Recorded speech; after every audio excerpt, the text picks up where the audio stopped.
I'm here today with my friend Jordan Christensen, who is an expert in commercial real estate because of sort of what he does for a living right now. And for sure he knows a lot more about it than I do. We have a little bit of different experiences with leasing and purchasing real estate. Let's talk a little about why we should listen to you, Jordan. What is it that you guys do and what businesses do you run? We essentially have two business lines. We do property management, so in any retail strip center or any office building or such, we manage that. We manage the tenants. We basically represent the landlord in all that. So we essentially act as a landlord in each of those environments. And we also have what's called a tenant representation business, where we essentially represent the company in their lease negotiations, from site selection to negotiating the terms down to the lease document. So you guys are literally playing both sides of the field here. You're representing the tenant on one side and representing the landlords on the other side. So you've got a good, well-rounded experience. My experience in real estate is like we were talking earlier, really weird. I don't think I've ever done anything normally. So Jordan is here today in part to tell us how things normally go or how they should go or what we should be watching out for. I have some experience in purchasing and selling residential real estate, and I've purchased a commercial building and converted it to a residential space and then resold that building. And I realized driving in this morning that I had a little investment property that I guess I sold to your sister-in-law, right? It's true. They're still happy, they're not complaining or anything, they're doing okay there? Still doing good. Okay, good. Yeah. Good. So my I've been on the tenant side, mostly in the residential business, but I've also done quite a bit of leasing for my own studios and that kind of thing. And so we're just going to bounce some ideas off each other today. And what I thought we'd start talking about a little bit are some of the terms that people might not be familiar with when they step into the commercial real estate world. What would you say those are? Probably some of the first and foremost would be how the lease rate is structured.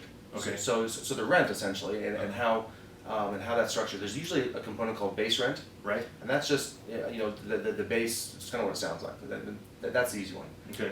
It's just kind of the base of the starting point. You're paying for the use of the space itself. Exactly. Right. Then there's additional fees or charges that could be layered on top.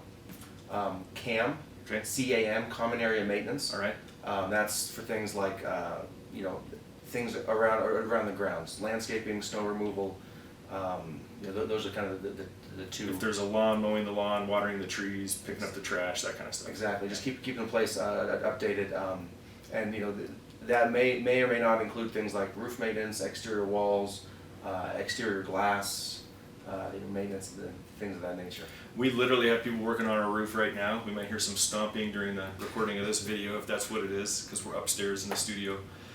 Also, I think roof is very common. That's what I've usually been not responsible for. So the landlord takes care of that. We are responsible for all the glass in the building. So we have big glass front windows. I just had to replace one of those the other day. And it's just going to depend on where you're at, what common area maintenance actually means. How do they figure out the cost? I believe that in my lease right now where I'm at, I'm paying the percentage of square footage that I occupy of the entire space. So the area that I'm in, the space that we're leasing, there are lots and lots of other businesses in this shopping center here, and I'm paying my percentage of the square footage. Is that normal? How do they figure that? That's exactly right. So say the center is 20,000 square feet. If you occupy 2,000 square feet, you pay 10% of the common cost. areas. Okay. So it's not dependent on how many people I have coming in and out of my space. So for example, if you were running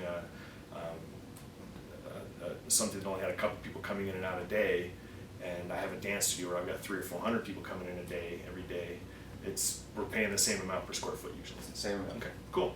What else? Two other components are property taxes. Okay. And insurance. So I'm literally paying in my lease payment every month the insurance for the landlord. Yes. Yeah, that's a good deal, man. I need to be in the commercial real estate business. Yes. Yeah. As well as property taxes. Yes, that's correct. So okay. In one way, shape, or form, they're built into that lease rate. Okay. So those three items, common area maintenance, taxes, and insurance, kind of roll up to what's called the operating expenses. Okay. Or the triple net expenses. Okay. And the reason why triple net is because either you have a gross rate, which includes the base rate plus those three. All right. Or that's essentially you have a gross rate okay. that but they may quote it as a gross rate. I Or see. they may quote triple The net, base rent. triple net as the net. base rate, and then add those three on top of it. Right, so just because I see a little flyer for a building that's for lease and it says we're charging this much rent, that doesn't mean that's gonna be what I end up paying on that Exactly. space. Okay, That may be just the triple net rate, Mhm. and there may be expenses on top of that. okay, great.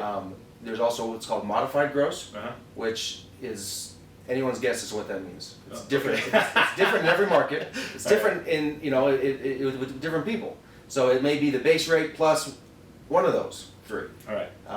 So that's When I'm looking online in my little app on my phone, or when I'm walking around and find a flyer for lease, I really don't know what it is that they're at least offering until I give them a call. right. Yeah, okay. Best question to ask is what's my all-in monthly? What's it rate? gonna cost me? Yep. If I'm in there every month, what am I paying you guys? A lot of times, all those things don't include trash. Okay, yeah, I mean, I'm not sure what the structure is here, but a lot of times you have to get your own dumpster. right, yep. Things of that nature. Okay, So- cool, good. In the space that I'm in right now, I have a mezzanine, Okay. and I am not paying rent Interesting. on the mezzanine Okay. of the lease. Is that normal? Yes. So, It's not necessarily standard. okay, Mezzanine space really goes either way. all right. All right, so this mezzanine, I have a dance studio up there, I have an office, I have an employee lounge, I have a bunch of things up in my space, and I'm quite literally not paying rent for any of that. So just to clarify, the mezzanine space is like a second floor. Correct. So Yeah. I mean, this is you have the first floor space that's downstairs. Right. And the mezzanine is a second story Right. over part of it. Right, so our So- offices, bathrooms, changing rooms, we have 4 studios, the parents' That's all lounge the and all that first kind of stuff is on the first floor. The mezzanine is up a little Right. staircase and we have other stuff up there. I was kind of surprised to realize that I wasn't paying. It was a positive thing when I was negotiating on the lease, obviously, and then it was just a learning experience for me on this last one, that square footage is often not included. So, not only do I not know what they're charging as a base rent per square foot, I have no idea what the square footage is in the building either, without actually going in and talking to somebody and figuring that out. Right. That's not uncommon. Is what Not, you're not saying. uncommon. Okay. A mezzanine space could very easily go either way. All right. Well, yeah, I think that's the part of the $64 million answer. Then is that you need to be talking to people to really understand what's going on in the market where you're at. Mhm. That if you're not out there, you see one place listed at $14 a square foot, and another one at $18 a square foot. That those two spaces, the $14 per square foot space, could end up being more expensive than the $18 one, just based on the listing. Yeah, we need to get out there and talk. So familiarizing yourself with the market doesn't just mean looking at some numbers that are being posted by the agents themselves, but actually doing some due diligence and research and figuring that out. That's another important thing that I think a lot of people don't understand. When we say $18 a square foot, for example, in a listing or on a lease, what does that mean? That means that basically for each square foot of the space, you're going to pay $18 for that foot per year. So it's not per month, and that's the important thing to understand. A lot of people Some think markets quote it per month. Right, now here we go again. A lot of California, it's based on monthly, and the reason is because it's an old negotiating strategy. Okay. You want the lowest price out there. Right. So you want a $3 number out there instead of a $18 $36 number right, out there. right. 3 times 12. So from that perspective, a lot of California does quotes on a monthly basis. Other places do too. So I see a listing for a $3 per square foot, a $14 per square foot, and an $18 per square foot in California, especially. That $3 per square foot listing might be the most expensive one, Right. because it's talking monthly as opposed to yearly. It depends on the market. It depends on the type of building. It depends on the way the broker was feeling that day, possibly. The way they list it. I don't know if I have any better advice for people than what I've said already a couple times, and that's just make the phone call. Make Start the phone talking call. to people Get and go out. look at the space. Walk the space. Ask a lot of questions. You have no idea really what it is that they're asking for that space until you get in there and do that.